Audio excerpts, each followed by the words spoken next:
გუგა, ირაკლი ფიფია, თამუნა გიორგაძე და მურმან შელია სამივე დაკავებული არის მოთავსებული დიღმის დროებითი მოთავსების იზოლატორში. აქ დილიდან არის ხალხმრავლობა, მოსულები არიან სამოქალაქო აქტივისტები, მათ შორის თამუნა გიორგაძე უკვე ნახა ადვოკატმა და აქ იმყოფება მისი მეუღლეც, როგორც ადვოკატი გვიდასტურებს თამუნა გიორგაძის შემართება არის უცვლელი საპროტესტო აქციებთან დაკავშირებით, თუმცა ასევე გვითხრა ისიც, რომ მას აღენიშნება ხელზე სილურჯეები და დაგვიდასტურა ისიც, რომ ძალისმიერად არის დაკავებული, თუმცა დადასტურების გარეშეც კადრშიც ძალიან კარგად აღიქმება, რომელიც ჩვენმა კამერამ გადაიღო, რომ ჩატენეს ძალითის გამოყენებით თამუნა გიორგაძე და ირაკლი ფიფია. ეს მოქმედება პარალელურ რეჟიმში მიმდინარეობდა. ფიფიასთან დაკავშირებითაც მოგაწვით ინფორმაციას. ის არის ლექტორი, ანთროპოლოგი, რომელსაც სპეცაზმა გასული წლის აქციებზე ლოცვის დროს გამეტებით ურტყა, ხოლო მურმან შელიასთან მიმართებითაც მოგაწვით ინფორმაციას. ის თავდაპირველად ის იყო პირველი დაკავებული, გუშინდელი სამი დაკავებულიდან თავისუფლების მოედანზე პოლიციამ აიყვანა ისიც ძალის გამოყენებით და როდესაც დავსვით კითხვა თუ რატომ აკავებდნენ, პოლიციამ გითხრა, რომ მან მიაყენა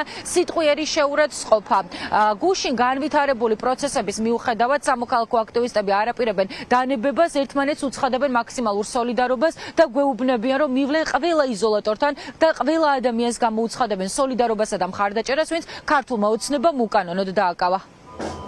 პარლამენტიდან წამოსულ მარშს ის მოყვებოდა და დაახლოებით ოპერის მოპირდაპირე მხარეს, როდესაც აქციის მონაწილეები გადაადგილდებოდნენ და რა დროსაც სამართალდამცავებმა ჩაკეტეს მათ შორის მიწისქვეშა გადასასვლელები, ამ დროს ის ირაკლი ფიფიასთან ერთად, რომელიც არის ასევე დაკავებული, ხელკავით გადაადგილდებოდა, საუბრობდა და როგორც მომთხრა, დაახლოებით 2 წუთის განმავლობაში საუბრობდნენ ისინი და მოულოდნელად მივიდნენ პოლიციელები და დაიწყეს მათი დაკავება ძალის გამოყენებით. ჯერ ირაკლი ფიფიას ათრევდნენ სრული ამ სიტყვის მნიშვნელობით და როგორც უკვე გითხარით, თამარ გიორგაძე იყო ხელკავით მასთან და ამის შემდეგ უკვე თამარ გიორგაძეც გაათრიეს პრაქტიკულად, რა დროსაც ის ძირს დაეცა და ამის შედეგად მას მარჯვენა ხელზე აქვს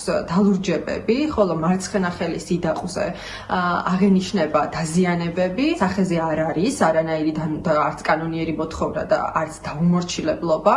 შესაბამისად დაკავება იყო აბსოლუტურად უსაფუძვლო. მოვიდით დიღმის იზოლატორთან, რომ შევუგზავნოთ სამ დაკავებულს საკვები, შემდეგ აქედან წავალთ სახეში და საბოლოოდ მივავალთ მცხეთაში. ქართულმა ოცნებამ ისევ დაიწყო ხელახალი ტალღა მათ წესული დაკავებების და ყოველდღიურად უკვე ცდილობენ, რომ 1, 2, 3 ან უფრო მეტი ადამიანი დააკავონ. თუმცა რუსთაველზე კარგად ხედავთ, რომ საზოგადოება და ხალხი მათ პროვოკაციებს არ ყვება და როდესაც პროვოკაციას არ აყვება ადამიანი, უწევთ აი ესე უბრალოდ ტროტუარიდან ამ ადამიანის წამოგლეჯვა და დაკავება.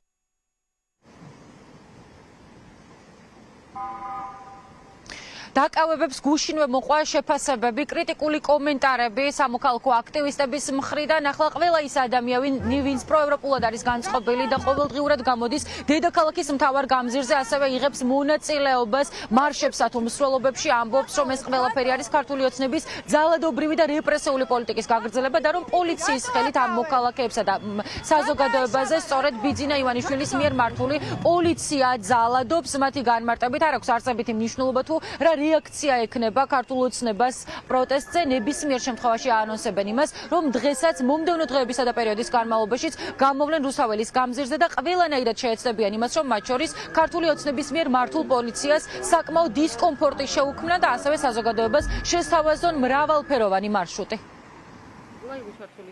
ეს არის დაშინება, ეს არის რომ უნდათ რომ შიში დათესონ, მაგრამ აი ეს არის ზუსტად როდესაც ცდილობენ რომ შიში დათესონ, მეორე დღეს გაცილებით მეტი ადამიანი გამოდის. ერთს დააკავებენ იმის საგიროთ 10 გამოდის, 100 გამოდის. ეს სრულობა კიდევ ერთხელ ვიძახი არის სრულიად მშვიდობიანი და თუ გვინმე არ ღვევს კანონს, ესენი არიან სამართალდამცავები, როდესაც არც ერთ შემთხვევაში არ გვინმარტავენ რის საფუძველზე არ გვატარებენ ან საფეხმავლო გზაზე ან ზებრაზე. ჩერჩევით თად ადამიანებს ირჩევენ და რაღაც რიგითობით იტაცებენ ტროტუარებიდან და მიყავთ.